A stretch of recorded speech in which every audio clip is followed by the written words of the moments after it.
Hey, good afternoon, everybody. This is Joe Borg. This is Sports Fanatic News. This is going to be a video on the Sixers offseason thus far.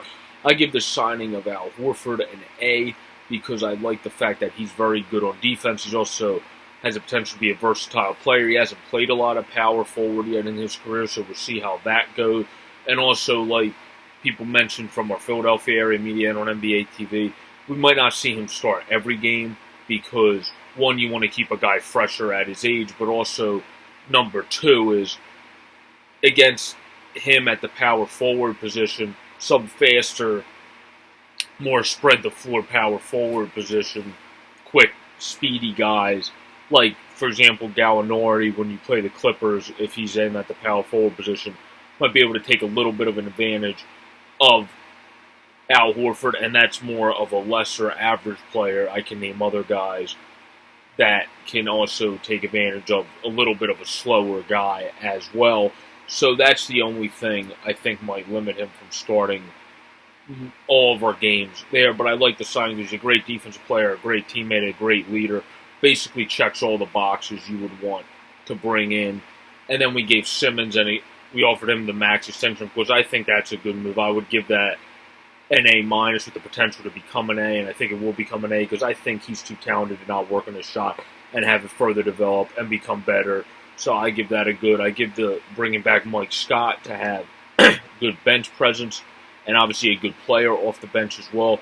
I give that an A too because you can never have that too good of a bench, and we don't have one right now. We have him, and then we have Zai, either Smith, and then we have Thibault, who we drafted. So we got to kind of put this thing together on our bench, and I think we're going to pick up another veteran guard.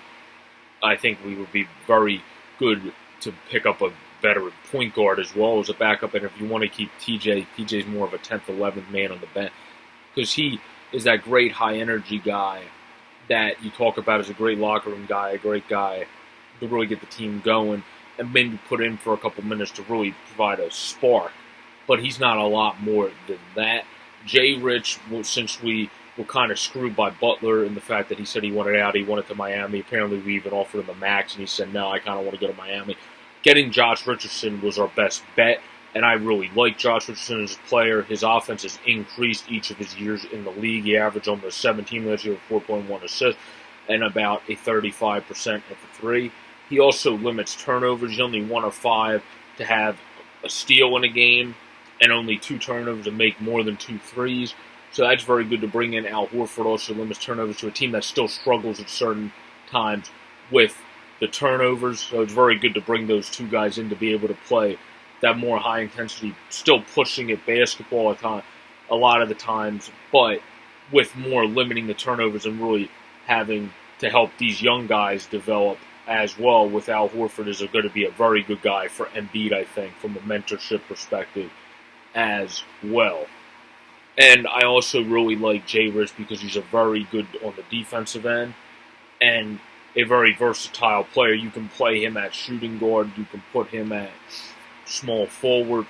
So that's very nice to have another versatile player in-house, and it seems like we like those guys a lot. Now we just have to go about filling out our bench, which I think we might do with another shooting guard and hopefully a veteran point guard. I would like to have a vet guy, even if it's a younger vet that's been somebody that's only played off the bench for a couple years for a team. I'm fine with that, but just someone that more polished at being a backup and a playmaker, not just that energy spark guy like TJ is. But so far in the Sixers offseason, I like it. We had to move it around. Jimmy didn't want to be here.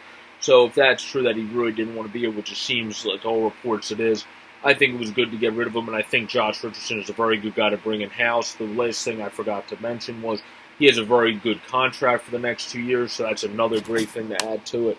I give our offseason so far an A, but we, of course, have to add to our bench, so we'll keep videos updating on the Sixers offseason, and we'll see how we add to our bench, and we'll see how that progresses in our offseason. Have a great afternoon, everybody. Peace out.